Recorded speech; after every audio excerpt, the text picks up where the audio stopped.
জীৱনত সকলোৱে আপোনাক আঘাত কৰিব।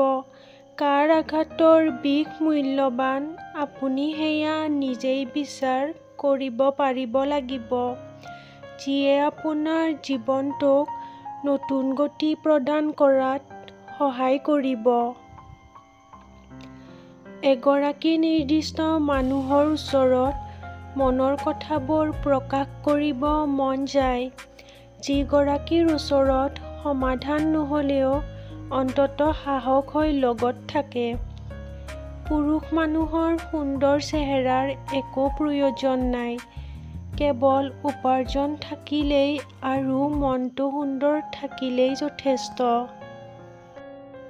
জীৱনে যেন এতিয়া একোৱেই বিচাৰিবলৈ অমান্তি, কাৰণ মনৰ পৰা বিচৰাবোৰে আটাইতকৈ বেছি চকুপানী উপহাৰ দিয়ে।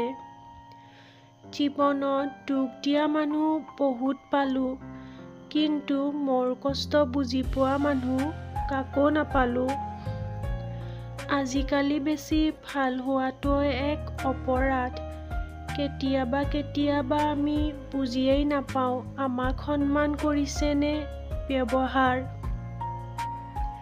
হেৰুৱাৰ পিছতহে অনুভৱ হয় কিমান মূল্যৱান আছিল সময়, সম্পৰ্ক, সম্বন্ধ আৰু বন্ধুত্ব।